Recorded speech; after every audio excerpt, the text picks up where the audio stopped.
오늘 하나님께서 우리에게 주시는 말씀은 이사야 6장 1절부터 3절, 구약 974페이지 이사야 6장 1절부터 3절 말씀입니다.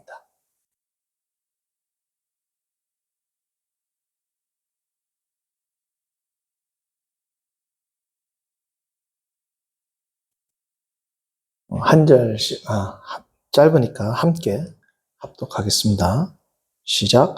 우시야 왕이 죽던 해에 내가 본즉 주께서 높이 들린 보좌에 앉으셨는데 그의 옷자락은 성전에 가득하였고 스랍들이 모시고 섰는데 각기 6날개가 있어 그 둘로는 자기의 얼굴을 가리었고 그 둘로는 자기의 발을 가리었고 그 둘로는 날며 서로 불러 이르되 거룩하다 거룩하다 거룩하다 만군의 여호와여 그의 영광이 온 땅에 충만하도다 하더라. 아멘. 이스라엘 백성들에게 하나님의 심판이 임하게 된다라는 것을 1장부터 5장까지 쭉 나열을 하고 있습니다. 군데군데 이제 희망의 메시지도 있지만 전체적으로 주어지는 것은 계속 뭐라고요? 위기와 시련과 심판이 도래하게 되었다. 이스라엘 백성들에게 심판이 임한 가장 큰 요인은 뭡니까? 그들의 죄악과 패역함. 소도 알고 나귀도 주인을 아는데 이스라엘 백성은 모르는 이 죄와 패역함으로 인합니다. 이 죄와 패역함을 한 개념으로 표현한다면 뭐였습니까? 인생을 의지하는 삶이었죠. 이 인생을 의지하는 삶은 세 가지로 나타났습니다. 어떻게 나타났습니까?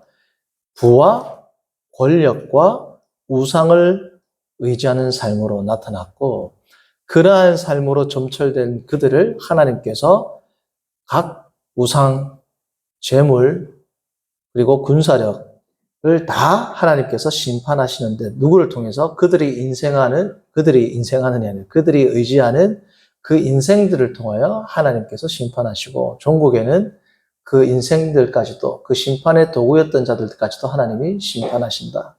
이 심판의 모티브를 가장 극명하게 드러내준 게 5장에 나오는 포도원 비유였습니다. 그렇죠? 자, 그럼 6장은 뭐냐? 자, 이스라엘 백성이 하나님의 심판을 당할 수밖에 없는 백성이 되었는데 그것은 다름 아닌 제가 조금 전에 드렸던 그 말씀, 그 이유, 그 죄악과 패역함 때문이었습니다. 그렇죠?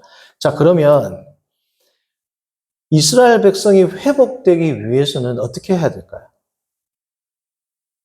이 죄와 반역, 패역함, 인생을 의지하는 것, 우상과 재물과 군사력을 의지한 이 모든 이 죄와 허물을 그들이 어떻게 해결을 받아야 되는 겁니다. 그들 스스로는 해결할 수가 있어요, 없어요? 없죠.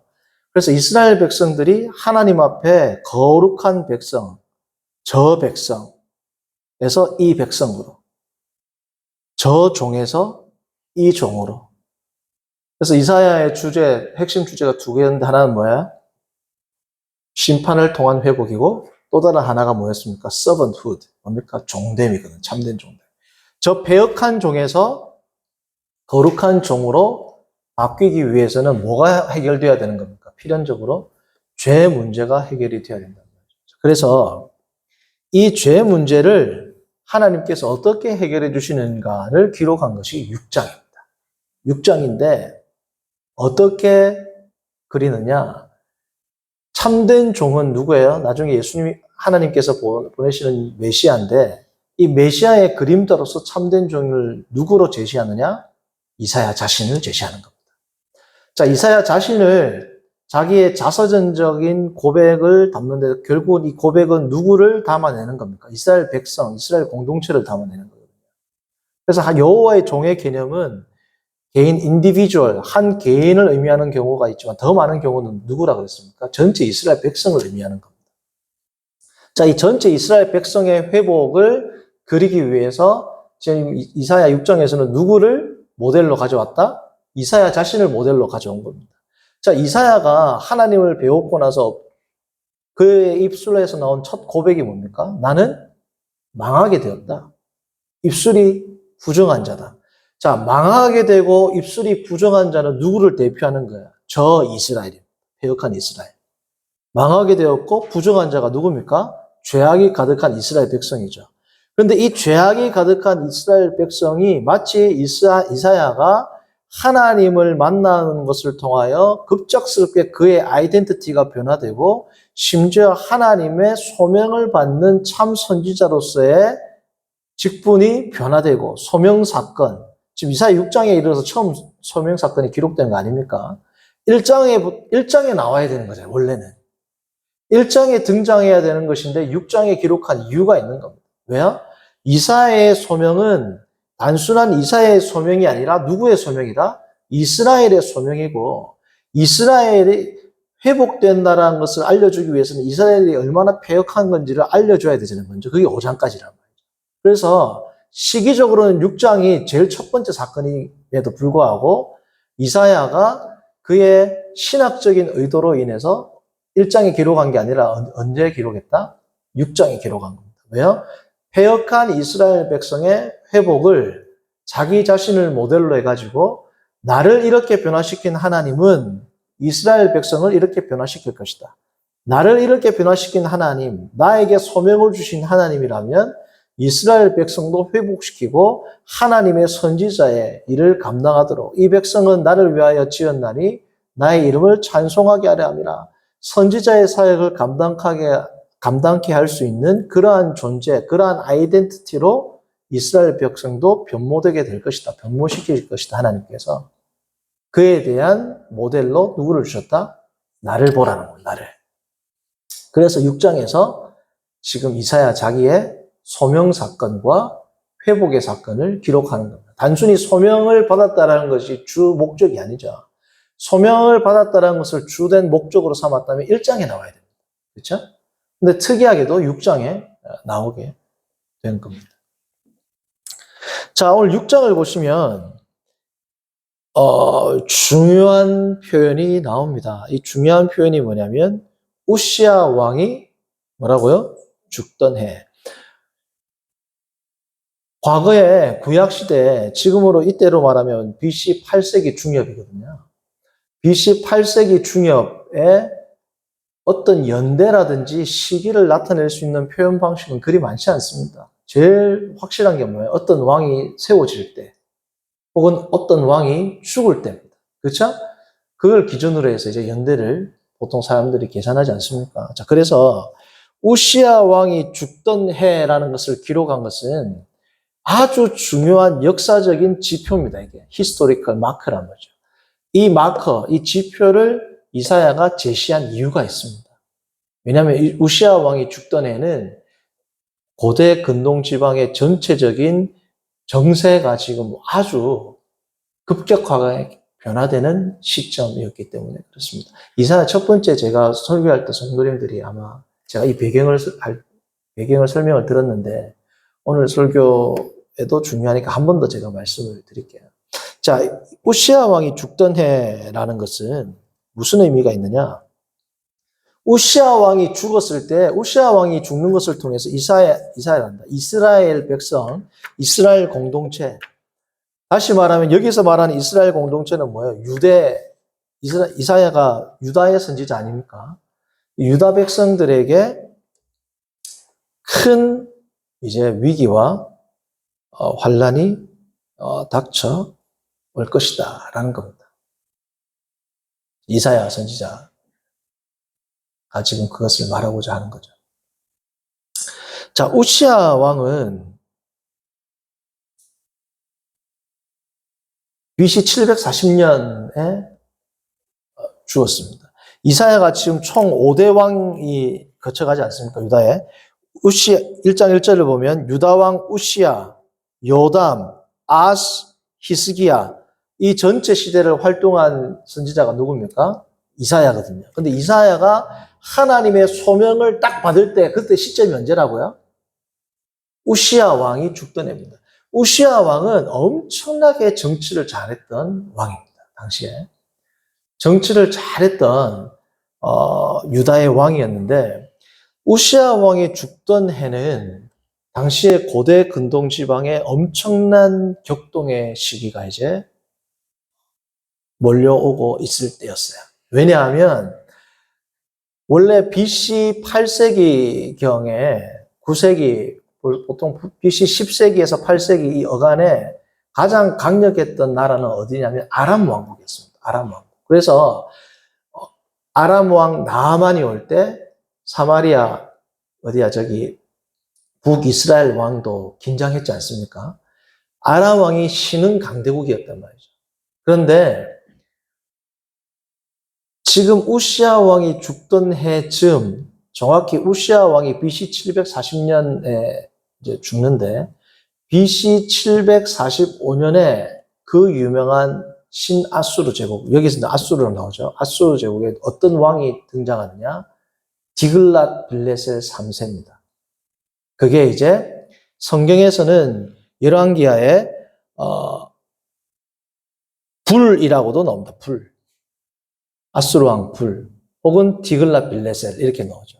이 디글랏 빌레셀 3세가 나왔던 BC 745년에 이제 왕권을 잡으면서 어떤 변화가 생기냐면 원래 한 80년 동안 디글랏 빌레셀이 왕으로 옹립되기 전에 BC 823년부터 745년 디글랏 빌레셀이 왕이 되기 직전까지 격동의 시기였어요. 이때 왕이 5명이 바뀝니다.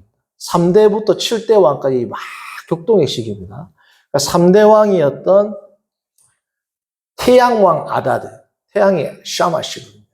샤마시 아다드 5세로부터 7대 왕이 아슈르 니라리 5세입니다. 3대부터 7대가 80년 어간에 바뀐단 말이에요. 격동기예요, 격동기가 아니야. 엄청나게 격동기입니다. 이 격동기는 당시에 중앙 집권 체제에도 문제가 있었죠. 벌써 5명이 막 바뀌니까. 아수르 왕국의 왕이 막 바뀌고 그 나라의 정세가 어지러우면 외세 확장이 잘 될까요? 안 될까요? 안 되죠. 그리고 이때 당시에 또 신흥 강대국이 어디였냐면 우라투 왕국이 있습니다. 우라투. 우라투 왕국이 어디냐면 이사야 37장 38절에 이 왕국이 나와요. 어느 왕국이나 볼까요? 이사야 37장 38절.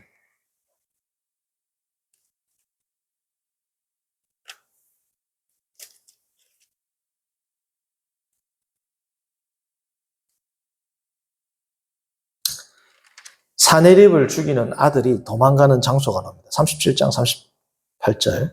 37절부터 봅니다. 이에 아수르의 사네립 왕이 떠나 돌아가서 니느웨에 거주하더니 자기 신 니스록의 신전에서 경배할 때 그의 아드람멜렉과 사레셀이 그를 칼로 죽이고 어느 땅으로 도망했다? 아라랏. 이게 세계사에서는 우랄투 왕국이다. 우랄투.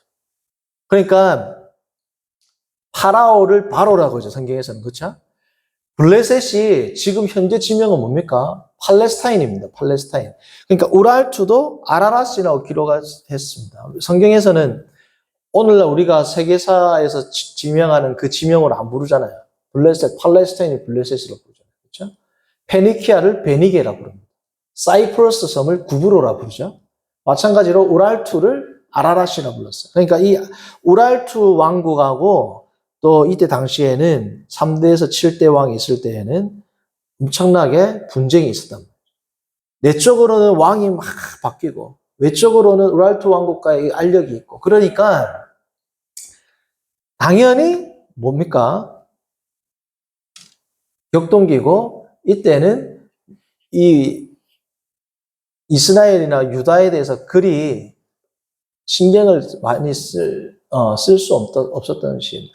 그러니까 이제 디글랏 빌레셀이 올라와서부터 어떻게 됩니까? 머지않아 가지고 사마리아가 함락이 되지 않습니까? 이제 외교가 안정이 되고 왕권이 안정이 되고 우랄투 왕국과의 분쟁도 어느 정도 해결되고 이렇게 되니까 어떻게 돼요? 이제 사마리아를 침공해 가지고 점령을 하게 되고 고대 근동 지방 최고의 강대국으로 이제 성장을 하게 되는 겁니다. 이집트까지 위협하는. 자, 그러니까 이러한 외적인 정세의 압박을 유다도 받을까요? 안 받을까요? 엄청나게 큰 강대국으로 이제 외세를 쫙 확장해 나가기 시작했단 말이죠. 누가? 디글랏 빌레셀이. 디글랏 빌레셀이 옹립하고 난 5년 만에 누가 죽는다? 우시아 왕이 죽었다. 그러니까 그나마 우시아 왕이 외교 정책을 잘했어요. 외교 정책도 잘했고 군사력도 막강했습니다. 그 역대하를 보면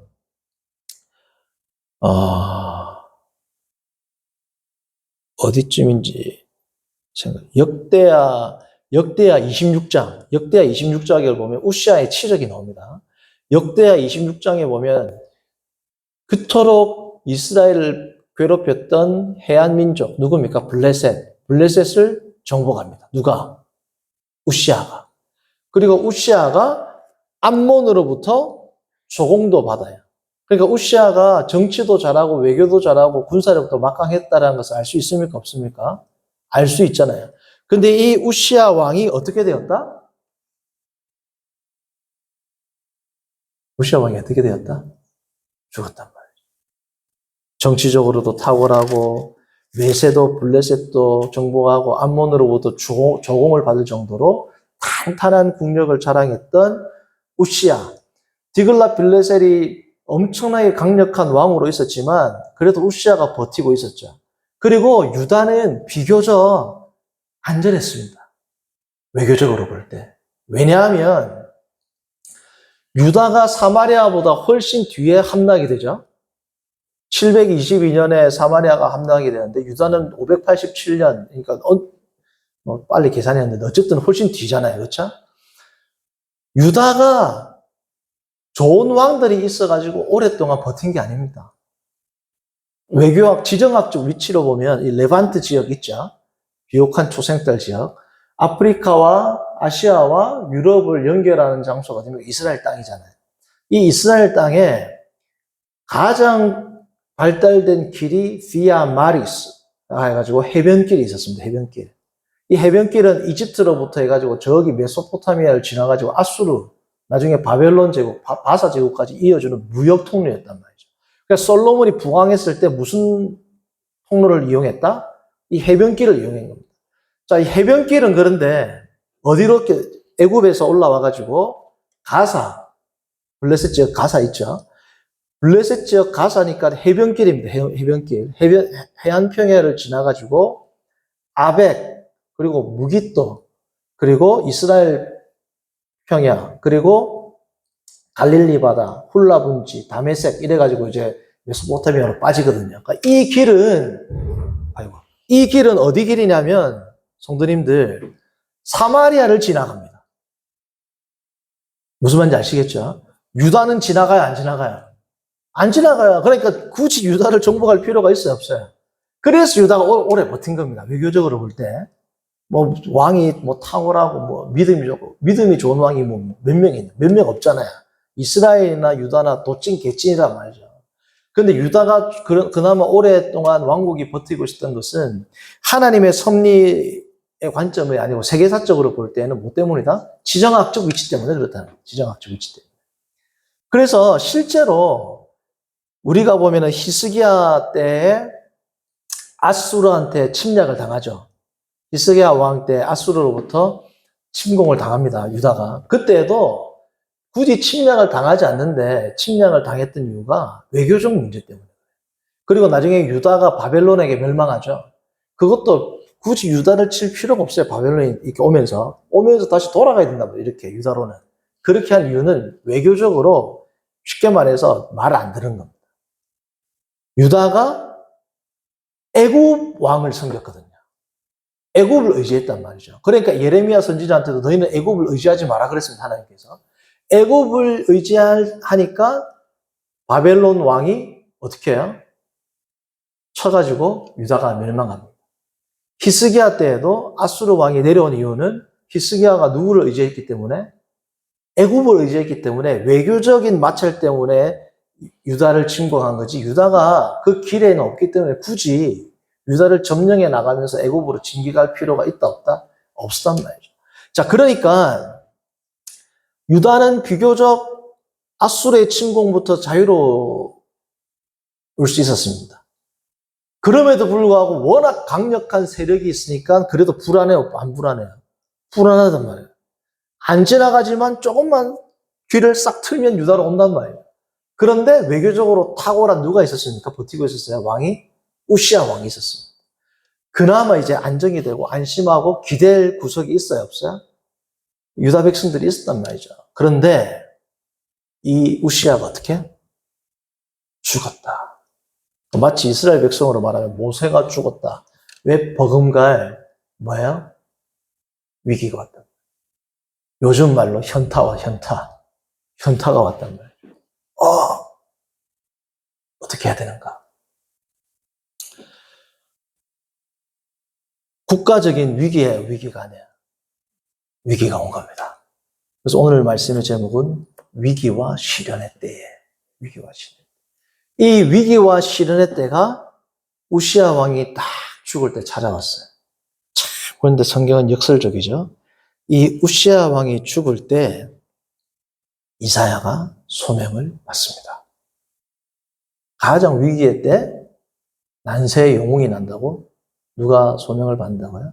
이사야가 소명을 받습니다. 이 위기의 때에 이사야가 소명을 받는다는 것은 영적으로 해석하면 이사야는 뭘 의미하고 싶었다? 뭘 이야기하고 싶었겠습니까?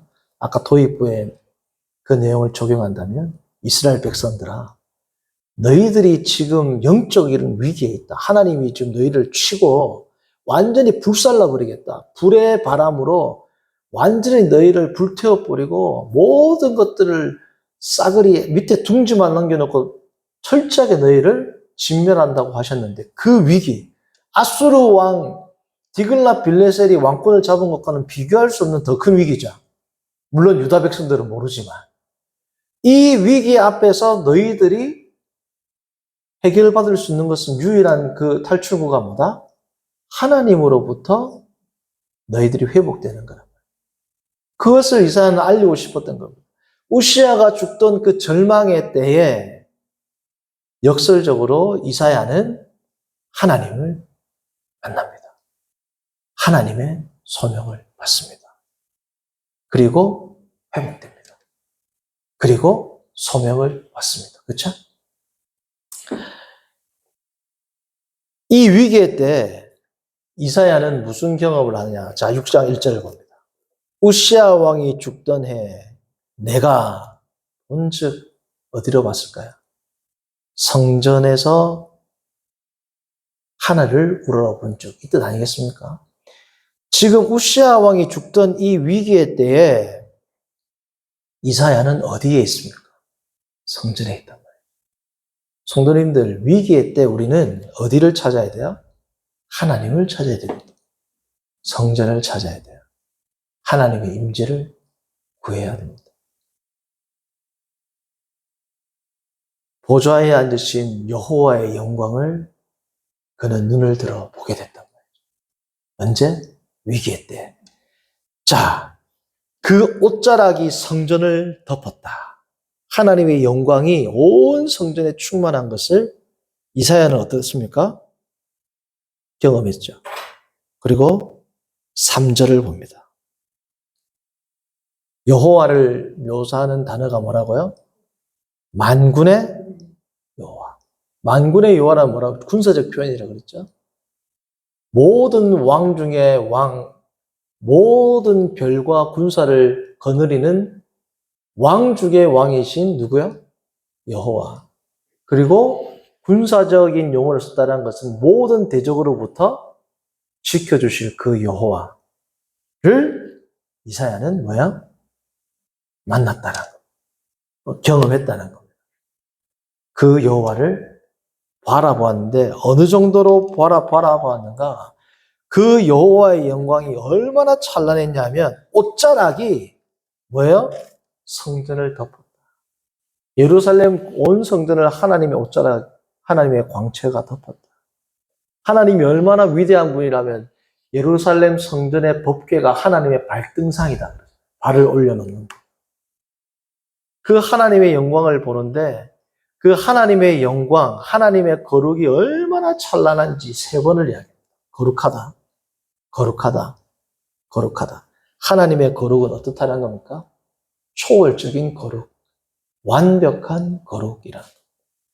위기와 절망의 때에 그는 무엇을 바라보고 그는 어떠한 존재와 인카운터, 접촉이 일어나게 됩니까?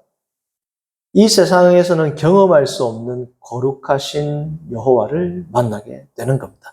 여기서 거룩은 뭐예요? 윤리적 거룩이 아니라 존재론적 거룩입니다. 도덕적으로 깨끗하다는 게 아니라 이 세상과는 완전히 구별된 totally otherness, 완전히 구별되고 초월적인 그 하나님을 만날 수 있어요? 없어요? 원래는 초월하고요. 그 초월적인 하나님을 만나는 엄청난 은혜와 기적을 이사야가 어떻습니까? 경험하게 됐다는 겁니다. 어디에서? 성전에서. 이스라엘 백성들아, 너희는 지금 위기다. 디글랏 빌레셀이 남쪽으로 진군해 오는 이 엄청난 파죽지세로 몰려오는 이것보다도 더 큰 위기가 뭐다? 만군의 여호와, 군대를 가지신 여호와가 지금 너희를 치기 직전이다. 너희가 살아날 수 있는 유일한 길은 뭐다? 성전에서 머무르며 하나님의 영광, 이 세상과는 구별된 초월적인 거룩을 너희가 경험하고 그 초월적인 거룩과 딱 만나면 자연스럽게 어떻게 돼요? 윤리적인 거룩이 일어나죠. 그러니까 나는 망하게 되었도다. 입술이 부정한다 하는데 제단 숯불을 통하여 바로 어떻게 됩니까? 거룩한 선지자로 변모하고 거룩한 선지자로 변모하니까 하나님이 그 위대한 뭘 줍니까? 소명을 준다. 이스라엘 백성들아, 너희가 저 백성에서부터 이 백성으로 너희들이 바뀔 수 있다. 뭘 통해서? 성전에 있으라. 위기와 시련의 때에 너희는 위를 바라보라. 그것이 너에게 있는 유일한 희망인 동시에 가장 확실한 희망이라.